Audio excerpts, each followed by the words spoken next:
Welcome everyone to our webinar here for the Masters of Science in Education, International Teaching and Global Leadership program. Today's information session is going to focus on teaching English as a foreign language, which is one of our focus areas within the ITGL program, and feature our newest faculty member for the program, Dr. Ye Shen. My name is Serena Stewart. I'm Associate Director of Admissions here in the School of Education and very excited that you've decided to join us for our webinar wherever you are across the globe.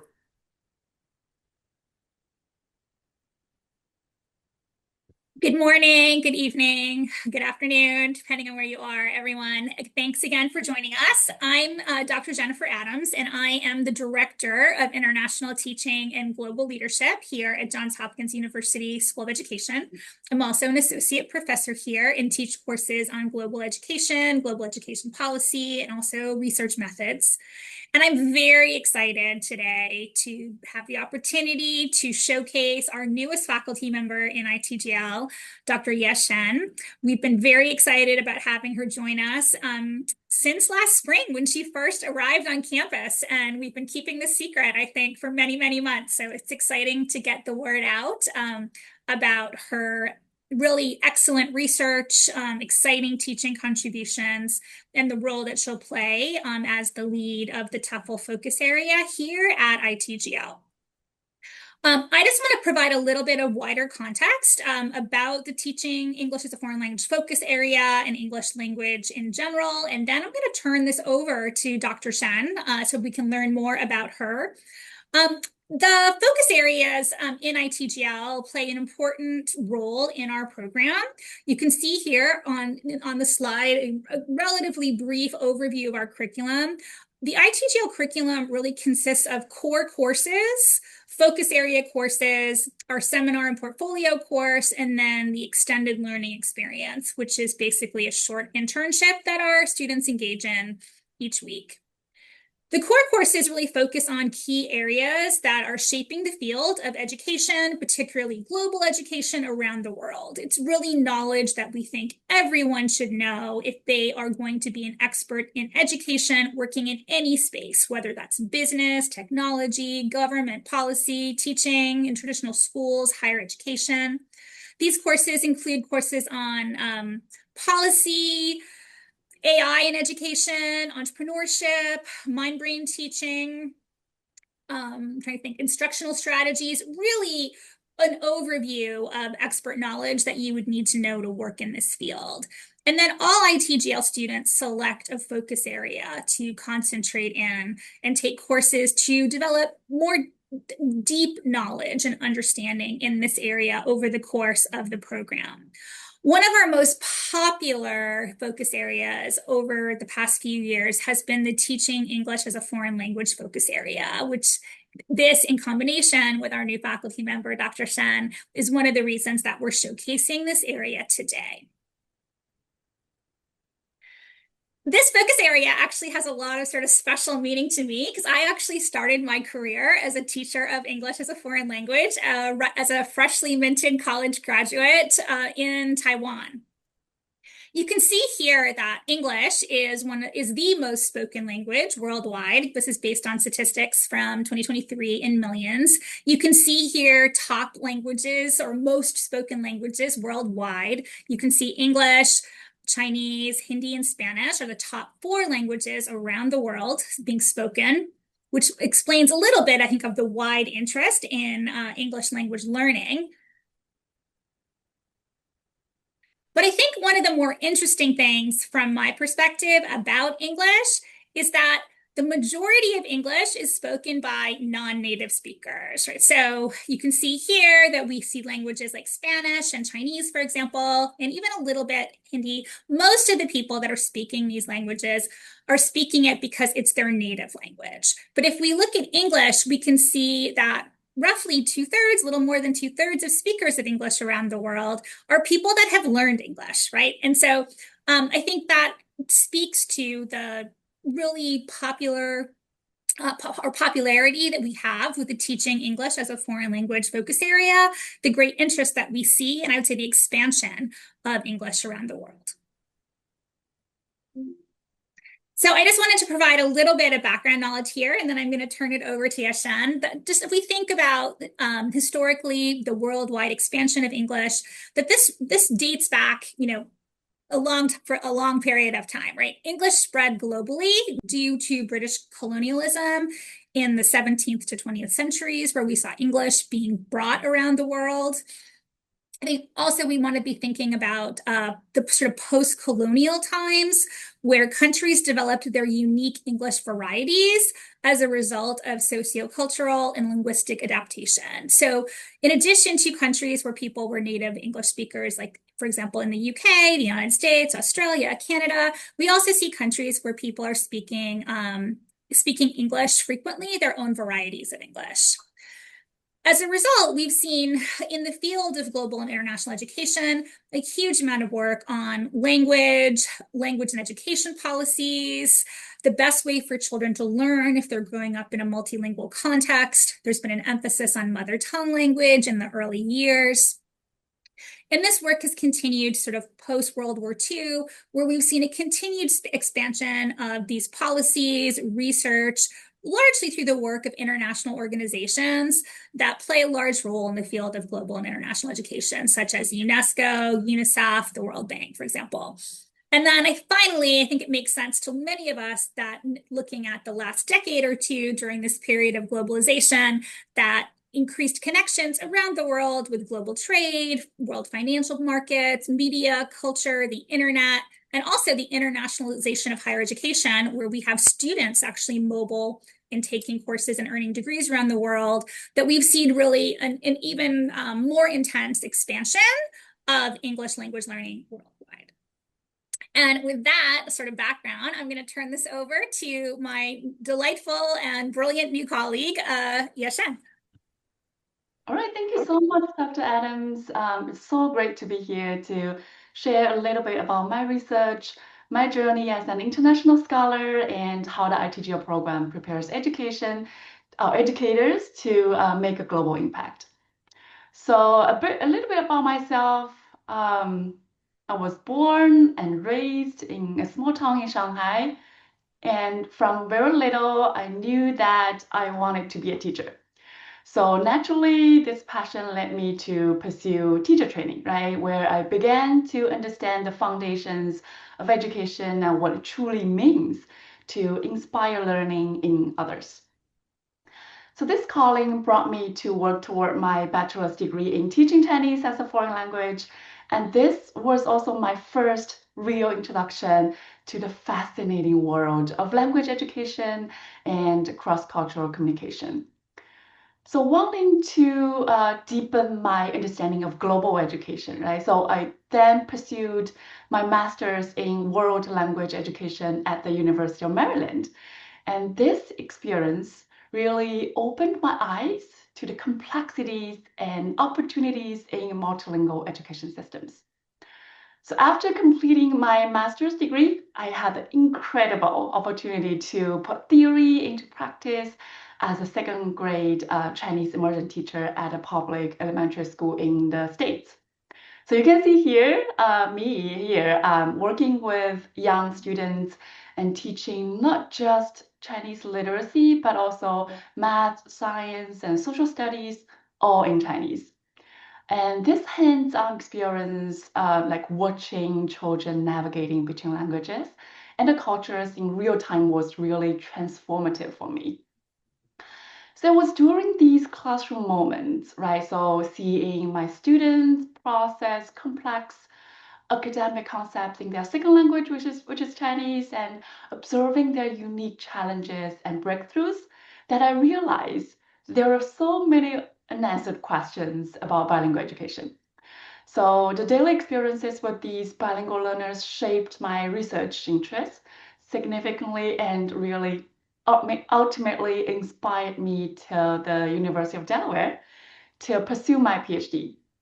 So I knew that I needed to, dig deeper into research to better understand to support these how to support these amazing multilingual minds. So after my doctoral studies, I completed a postdoc in education and psychology at the Ohio State University, where I continued to explore the intersection of language, culture, and learning. And this journey also from a small town in Shanghai, and to here has been driven by one constant, which is my belief that education can bridge cultures and transform lives.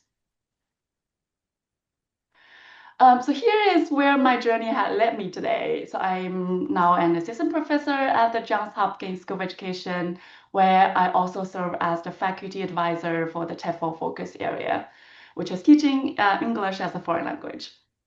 And the roles really represent a beautiful full circle in my career. So I began working to teach Chinese as a foreign language, and then experienced firsthand the challenges and also joys of bilingual education in American classrooms. And now I'm preparing future educators to teaching English as a foreign language around the world. So the TEFL area is all about leadership in intercultural language teaching and learning. So in our rapidly changing global environment, education leaders play a crucial and critical role in promoting intercultural competence and also respect for all learners, languages, and cultures. So this focus area emphasizes research-based instructional practices specifically designed to foster a caring, positive partnership, team, or community that maximizes learner engagement, learning, and achievement. So this position really allows me to bridge my research in bilingual education with the practical preparation of future TEFL educators. So it's about creating leaders who don't just teach languages, but who understand the cultural bridges the language learning creates. So beyond my role at Johns Hopkins, I'm also the director of the MINT laboratory. And this lab represents the heart of my research mission, which is dedicated to supporting multilingual children's learning and development. So our work here in the MINT lab focuses on understanding how children who speak multiple languages learn, grow, and thrive in educational environments. So as the director, I am on a mission to support multilingual children's learning and development through rigorous research that can inform educational practice. And we know that multilingual children bring incredible, cognitive and cultural assets to their learning, but they also face some unique challenges that traditional educational approaches do not always address.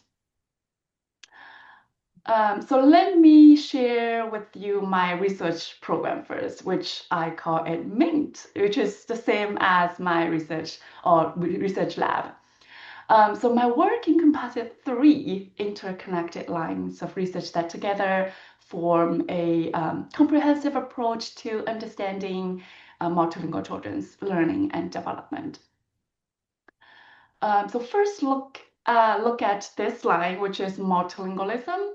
So through this examination of cognitive, social, and environmental factors, I aim to provide insights into theories of change and develop evidence-based early interventions that can improve learning outcomes for multilingual children. So this line of research asks very fundamental questions such as what factors in a children's environment support their multilingual development? And how can we create interventions that work with rather than against their multilingual strength? And this is my second line of research focus, which is on the neural underpinnings of bilingualism. And here I examine learners' brain-based processes of language and literacy development. I want to convince others, right, all of you as well, that a little bit of neuroscience can significantly inform education in the classroom as well. And by understanding what's happening in multilingual children's brains as they process language or other learning as well, and we can really design more effective teaching strategies and learning environments to better fit their needs. And my third line of inquiry centers on refining theories of bilingualism and biliteracy. So this work involves developing and testing theoretical frameworks that explain how children develop reading and writing of those literacy skills across multiple languages simultaneously. So it's about understanding the complex interactions between languages in a child's mind and how this impacts their overall literacy and language development. So here, as an example of the multilingual strand, yes, where we examine the linguistic, cognitive, and environmental factors. Here is one paper I just published at the Journal of Educational Psychology, where we looked at Spanish, English, emergent bilinguals' growth in English reading you can see from spring kindergarten to spring grade 5, and then the y-axis is their reading scores. So when we look at whether there are any subgroups, right, different trajectories of students we see there are 5 different trajectories ranging from, better or highest initial score and highest growth rates to some kind of lower initial skills and lower rates of growth. And what is very fascinating when we look at what predicts which students end up in these different trajectory groups, right? So we discover something really important about bilingual learners. So students who came into classroom with high initial Spanish reading skills were significantly more likely, you can see here, to be placed in our top performing groups. So the blue and orange trajectories. So these are the same groups that showed, you can see both the highest starting points in English reading, as well as the fastest growth rates in English reading. So this finding is crucial because it demonstrates what researchers call cross-linguistic transfer. So students who have developed strong literacy skills in their first language, in this case is Spanish, right, have built a foundation that actually accelerates their English reading development. And here is another example that when we look at Spanish-English bilingual children in elementary school as well. So we wanted to know whether the practices, right, so independent reading practices would facilitate or whether would facilitate children's English reading skills. And you can see here we are not only looking at whether English independent reading practices would influence their English skills, we are also looking at whether their heritage language or home language skills, home language independent reading practice would influence their English reading skills as well. So you can see from this figure that both English dependent reading and Spanish independent book reading influence or predicted better English language and literacy skills. This is another example of my second line of research, and this is a future or ongoing projects we are doing right now. This one is funded by the AERA and NSF Research Grant, and this project aims to examine the unique and overlapping contributions of neurobiological networks of reading and math to children's academic achievement. So let's say in your brain, right, you have some regions that are mainly responsible for math development. You also have some regions that are mainly responsible for reading development. But there are also some regions or domain general regions, processes, that can contribute to both math and reading development. So here in this project, I want to explore such unique and overlapping contributions to children's academic achievement. And let me also share with you one of the key theoretical contributions from my third line of research on theories of biliteracy. So this work resulted in what I call transfer integration hypotheses. which was also recently published in the Review of Educational Research in 2025. So traditional theories of bilingual literacy has really focused on primarily how skills transfer within one same domain. How reading in one language supports reading in another language within the domain, right? But what my research reveals is something much more complex and fascinating as well. So the transfer integration hypothesis proposes that reading one language is actually linked to writing in another language. So as you can see in this model, the connections between languages don't just happen horizontally within the reading or within writing, but they cross over between reading and writing across languages. So at the discourse level, which is the text level, when a child comprehends complex texts in their first language, and this understanding actually enhances their ability to compose written pieces in their second language, which can be another like English language, right? So at the sentence level, comprehending the sentence structures in one language can support sentence writing skills in another language.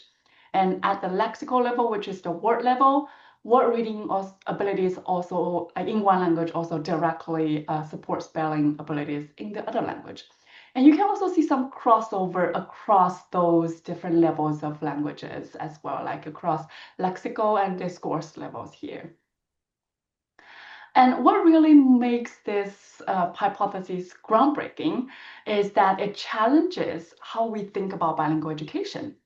So instead of treating reading and writing as separate skills that develop independently in each language, we now understand that there is a dynamic cross-linguistic integration happening here.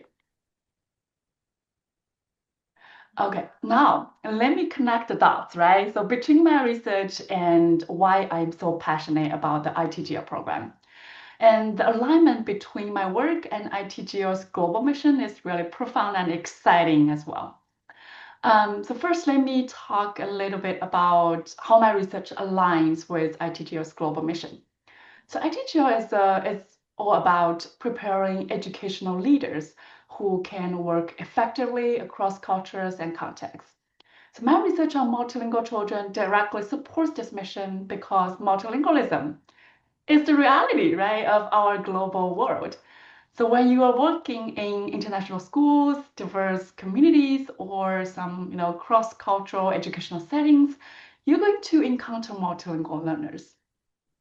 And my research provides the evidence-based foundation that ITGL participants need to support these students more effectively. So what I bring to the program as faculty and researcher is also a unique combination of classroom experience and cutting-edge research. So I've really stood right where many of you will stand. So like in front of multilingual students, wondering like, how do I best support their learning, right? But I've also taken those classroom questions into laboratory in my lab and emerged with, research-backed answers. So I bring the practical wisdom of a teacher as well as the analytical rigor of a researcher. And you may ask, right, so why does multilingual research matter for global education? Because in our interconnected world, monolingualism is really becoming the exception, not the rule. So future educational leaders need to understand that multilingual students are not students with deficit to be fixed, but they are students with cognitive and cultural assets to be leveraged. So my research shows how multilingual minds can work differently, but often more flexibly than monolingual minds. And this knowledge is very crucial for anyone, right, leading in global educational contexts. And finally, let me share how ITGL participants can both benefit from and contribute to this work. So you can benefit by gaining research-based strategies for supporting multilingual learners and understanding the neuroscience, fascinating, behind language learning, and also developing some, cultural competency rooted in this scientific evidence. But you can also contribute. I have so many TEFL students in my lab already. It's like 10 of them. So your diverse global experience and perspectives, right, can inform my research questions and really help us develop more culturally responsive interventions. So let me say the ITGL program isn't just about consuming knowledge. It's also about creating global community of scholar practitioners who can advance educational equity worldwide, and multilingual education is really at the heart of that equity. And this is why I'm here, and this is why I believe that the ITGL program is so vital for our global future. Um, Also, a little bit about really from the global perspective, a little bit about why the TEFL area is a very important field. Here I present in blue are 142 countries in the world where English is mandatory element of the national education policy concerning public education. So presented in orange are 41 countries in which English language is more of a possible elective subject or is offered in many but not all schools. Gray are English dominant countries. So that means, right, in the world, there are 83% of world population have English as mandatory subject in their national education systems. So as you can see, English has become a critical component, to just echo what Dr. Adams has said. Critical components of educational systems worldwide, and you can see from Asia to Europe to even South America, countries are making English education mandatory at increasingly earlier ages as well. For example, China's English as a foreign language education starts from grade 3, which is mandatory from grade 3, but also we see some schools, they have been offering those English as a foreign language education early, like in kindergarten or grade 1. And South Korea also starts from grade 3. And you see a lot of European countries start English instruction from grade 1. And that really brings me to why programs like the ITGO are so crucial in today's world. Because we're seeing a really clear progression of global needs and opportunities here. As you know, English has become a critical tool for global education, communication, and economic mobility. So in our interconnected world, English proficiency opens doors to higher education, to international careers, and cross-cultural collaboration as well. However, this also creates significant challenges, right, in our TEFL field. So we are facing resource gaps in many regions, incredible linguistic diversity that requires culturally responsive approaches, and a critical need for better teacher training programs. And this is where Hopkins, our ITGL program, emerged as a leader in preparing global education innovators. So we are not just training English teachers, we are actually preparing educational leaders who understand multilingual minds, who can work across culture, and who can create inclusive learning environments that can really honor students' linguistic backgrounds while also building their English proficiency. Thank you. Great. Thank you so much. I definitely learned a lot about TEFL. And now, before we close out our webinar and open it up for questions, I'm just going to cover a couple things about the admissions process for ITGL. So now that you know a little bit about the core curriculum and a little bit more about TEFL, if you are looking to apply to ITGL, now is the time. The application is currently open for fall 2026. for the application, there's an online application form that you'll need to submit and complete. There's an $80 application fee. And then in addition to those two things, we require that you upload either a resume or a CV, an essay, and then after those items are uploaded, you can submit your application.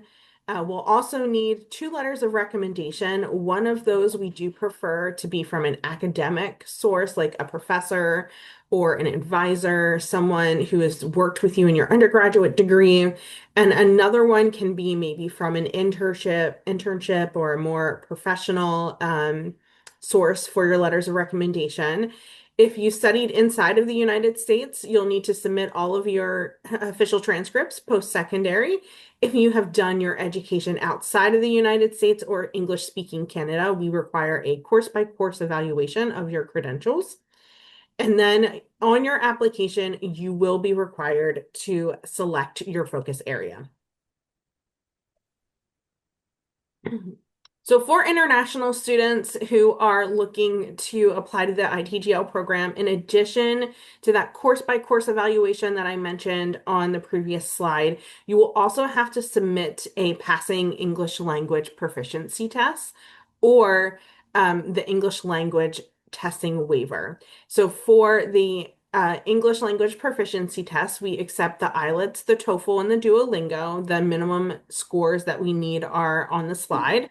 And then if you studied in the United States for your undergraduate degree, or your undergraduate degree was conducted all 4 years solely in English, then you would qualify for the English language testing waiver. Within the application is where you'll find the waiver. So you'll need to just write a brief paragraph as to why you are eligible for the waiver and attach any supporting evidence. So if you, let's say, are being educated internationally and you can verify that all of your 4 years of education was full-time and in English, you can upload maybe like a letter of support from your school, and then that would be sufficient for the waiver. Um, so for more details on these requirements, like where we accept course by course evaluations from, more details about that English language testing waiver, you can look at our website, education.jhu.edu/international. You can also reach out to me if you have any additional questions about those admissions requirements. And then just to talk a little bit about the application timeline, application deadline for spring 2026 has already passed. So that deadline was last week. We are moving up close to the ITGL fall 2026 priority deadline. So that deadline is January 15th, and that will give you priority consideration for the Global Leadership Scholarship.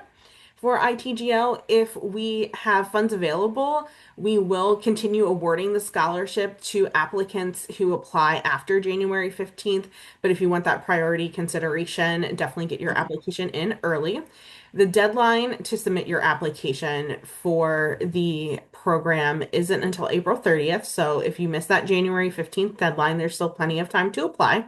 April 30th is the final date to get all of your application materials to us, including that course by course evaluation. Sometimes those can take a little bit of time, so you'll want to make sure that you get your transcripts to the credentialing agencies early, so that way you can make sure that you apply before our final deadline.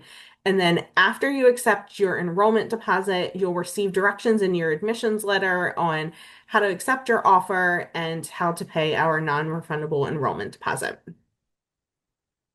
So at this point, we are going to open it up for your questions. You can use the UNA or the Q&A function within Zoom to ask any questions you have about the admissions process to Dr. Shen or to Dr. Adams if you have more in-depth questions about ITGL in general or about the TEFL focus area. And while we wait for questions to come in, I'm going to follow up with a few questions because we're all so busy here. I feel like I don't get a chance to talk to Dr. Shen that often about her really, I mean, groundbreaking and interesting research, but also how that plays out, I think, in the field of TEFL, right? So well, as we wait for questions to roll in, I wanted just to pose a few questions to you. Yeah. So, one of the things that you mentioned, I think, frequently during your conversation was that the TEFL curriculum that you're teaching, for example, in the language acquisition course, and also that we have, I think, through ITGL, really benefits, I think, from you being a very active researcher. And so you use words like research informed and like evidence based and like bridging research and practice. So could you talk a little bit more about why it's important to connect teaching practices in a field like TEFL to actually evidence-based research? What does that mean just for our general audience? Yes, thank you so much, Dr. Adams, for that question.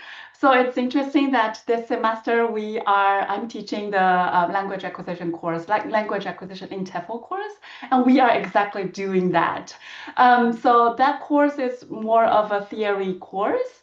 And I always tell my students, the first question I ask, why are we still learning theory? Some theories are maybe outdated because we have so many different and new theory coming out.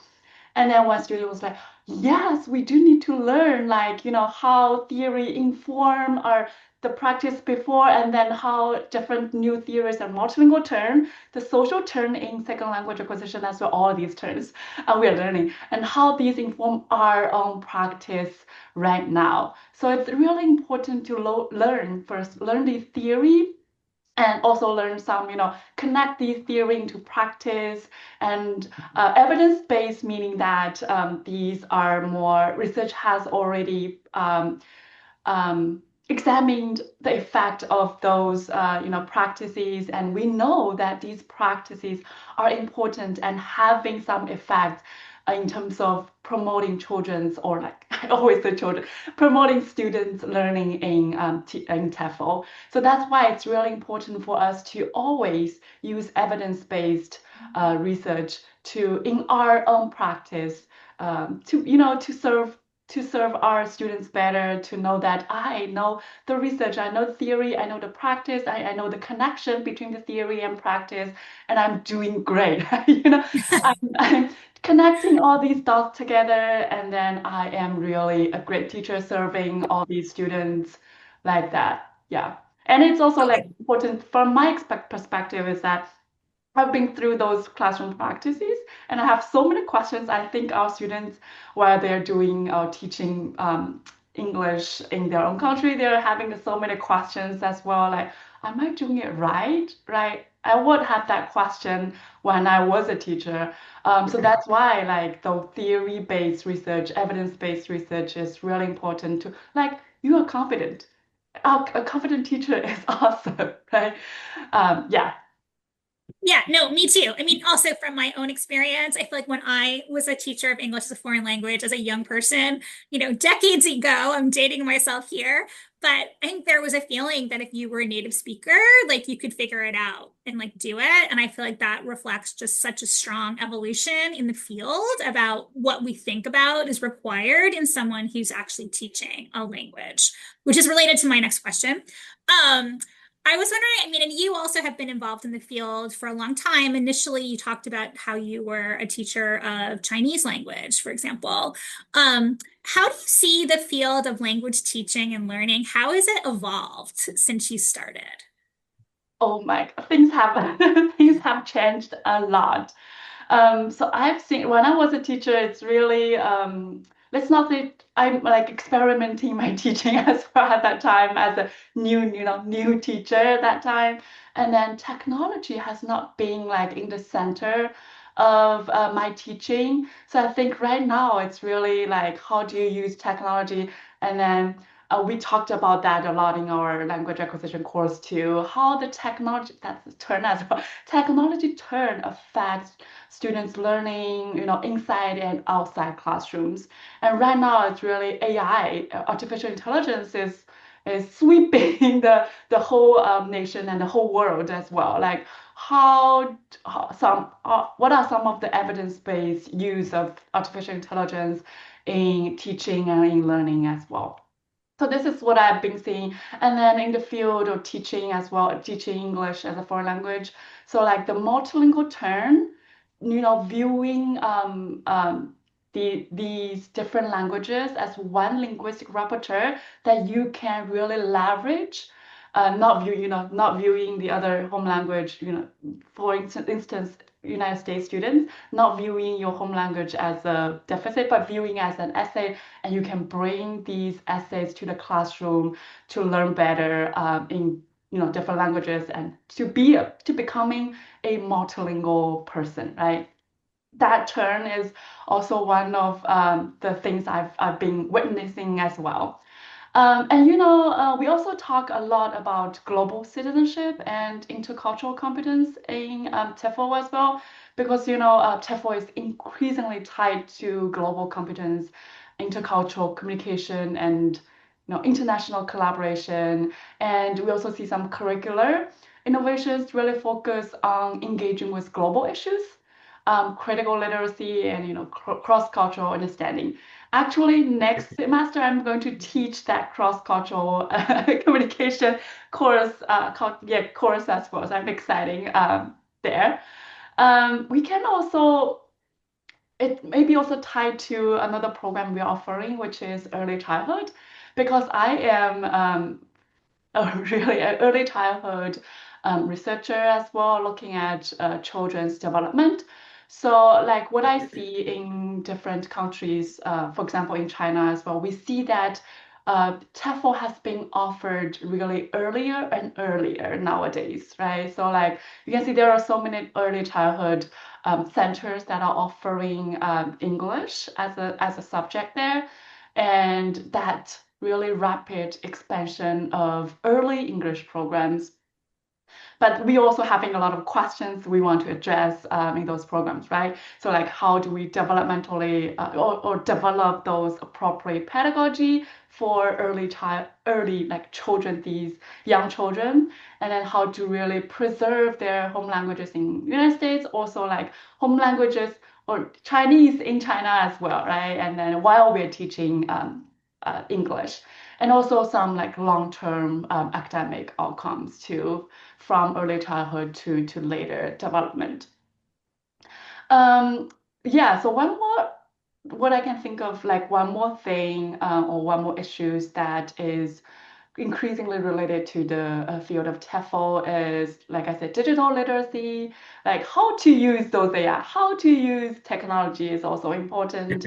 And also multimodal English learning, like using video, using audio, using visual, a lot of supports, multilingual visual supports, audio supports are really important and a very big area that we can dive into in terms of the TEFL field, right? Because nowadays children can learn from social media a lot, right? You can learn from online collaboration. You can go to an app and learn from native speakers of English very easily, and then also like game-based learning as well. I'm witnessing or seeing my children engage in games while they're learning their English and other literacy and math skills too. So I think all of these, there are a lot a lot are changing with advancement of technology and other theory as well in our field, and there's a lot to explore as well. So I'm super excited about all of the things that we can research, we can anticipate in the field of TEFL. Yeah. Oh, wow, that's great. And I felt you had a bunch of the things that I have been actually thinking about. I was going to actually ask you a little bit more about AI and also global competencies and as well as multilingualism. So that's great. I also want to ask you a question that you actually didn't address today during your talk, but it's one that like I think Serena might get sometimes and that I get sometimes from our applicants, that some of our applicants are actually looking at masters of like TESOL programs. And so one of the questions I get is, what's the difference between TEFL and TESOL? Number one. Two, do they prepare me to do different things? And then I feel like your whole discussion about multilingualism complicated this even more for me personally, but could you address that question for us about the difference and what we're doing here in the TEFL focus area? Yeah, sure. That's a very important question. Actually, that's the first that's the first quiz I give my TEFL students this semester. It's interesting. So TEFL is more of an overarching or umbrella term of teaching English to speakers of other languages. So it kind of encompasses both, we can say TESOL, like teaching English as a second language, and TEFL, which is teaching English as a foreign language. The major difference is, lies in the context, right? So teaching English as a second language, more of, here in the United States, we're teaching English to speakers of other languages. Like my child speaking Mandarin at home, and then they are learning English in schools. So that more of teaching as English as a second language. And TEFL is more of teaching English as a foreign language. So if you go to a country, non-English speaking country, like in China, and you are actually teaching English as a foreign language. Um, while we say like TEFL as an umbrella term, it's very important because in our program, we actually address a lot of the theories underlying all these areas, right? We are really addressing the global competence because of the TEFL piece, foreign language piece. We are also addressing, the multilingual turn, multilingual perspective, as well as, more leaning toward the TESOL piece. So in our program, we understand that it's very important to teaching to understand the context, right? So we talked about context as well while we are learning all about all of these theories, cross-cultural communication, multilingual turn, social turn, all of these second language acquisition theories. And then I think it's also doable if students are interested in teaching English as a second language and want to stay in the United States and to explore some opportunities there, right? It's like our program is really well-rounded to support their learning in either field they want to learn more. Yeah.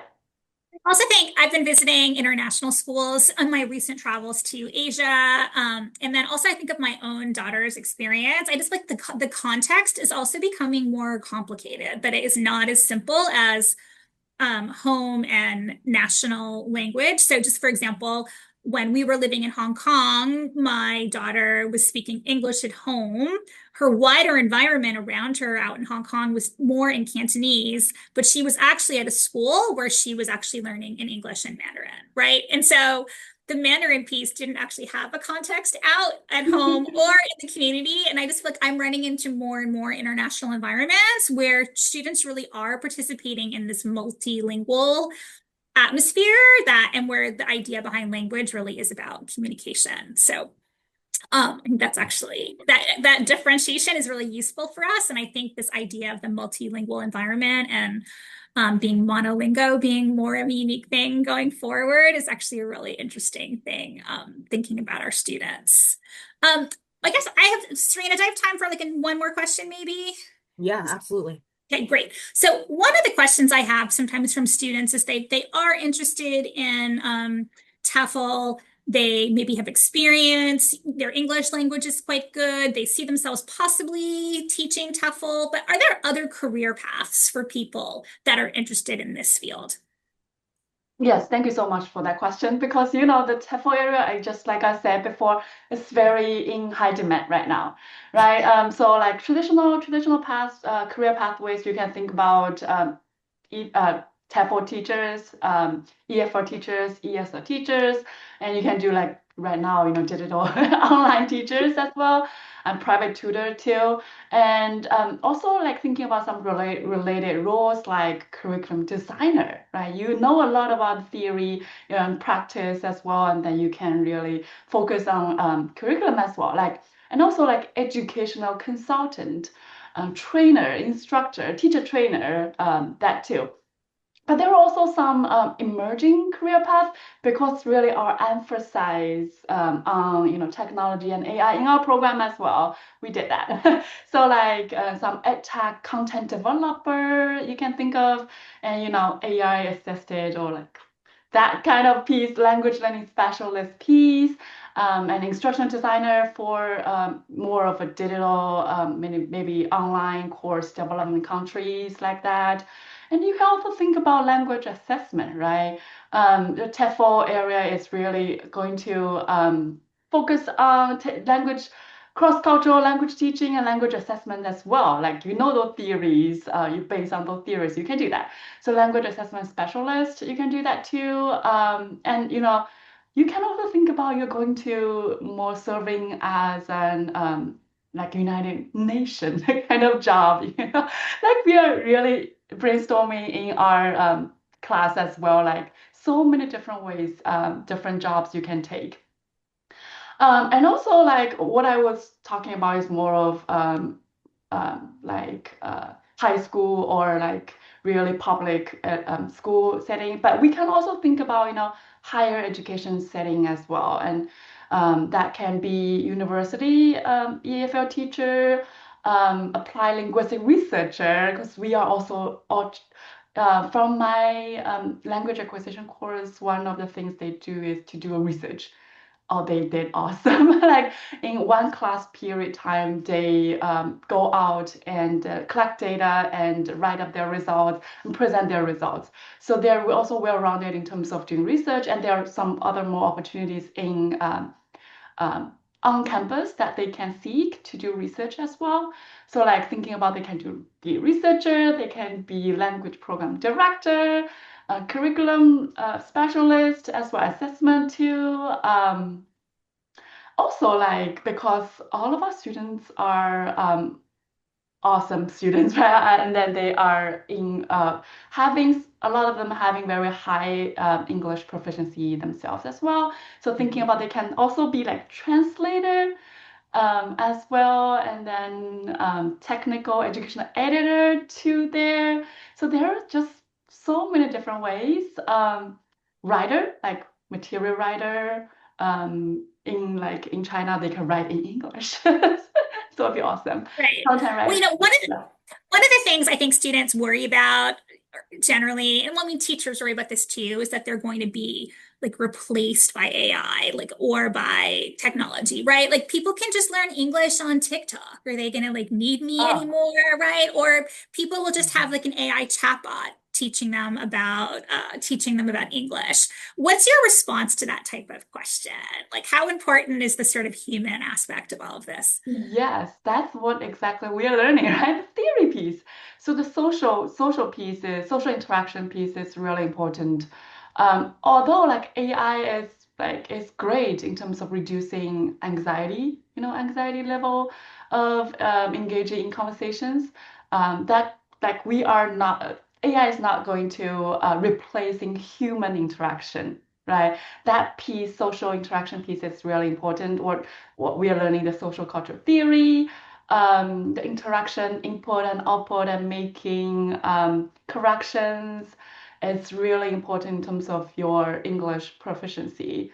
And also, I think AI is great, like in terms of complementing those pieces, right? But I don't think that social interaction piece is going to be replaced by AI. Yeah. Great. Yeah, me too. But always good to hear it from an expert. I want to thank you for sharing like your time and like your expertise and like your enthusiasm about working with TEFL students with us today. Yeah, I really appreciate it. See Serena has our Stay Connected slide up here, and so I'm going to let her sort of sign off for us. But I am also going to just say, depending on where you are in the world right now, that I am going to be in Turkey, South Korea, Hong Kong, and Shenzhen in the coming weeks. And so you are always welcome to reach out to me at my email address here and get in touch if you'd like to connect with me in person somewhere. Serena? Awesome. Yes. Thank you both to Dr. Adams, Dr. Shen. And yes, if you have any additional questions about the admissions process, please reach out to me. I'm happy to help you through the process and get you to be a student in the ITGL program. And as Dr. Adams said, she'll be traveling, so you can connect with her that way. If you have any deep questions about the ITGL program curriculum, if you have any additional questions about the TEFL focus area, please reach out. We are here to help you make your decision, and we really hope that you will join us in the ITGL program. At this time, we are just going to sign off for today. Know that this webinar has been recorded, so it'll be available for you to watch the replay if you wanted to hear anything else again. Well, thank you all so much for joining, and I hope you have a great rest of your day wherever you are in the world. Thanks so much, everybody. Bye.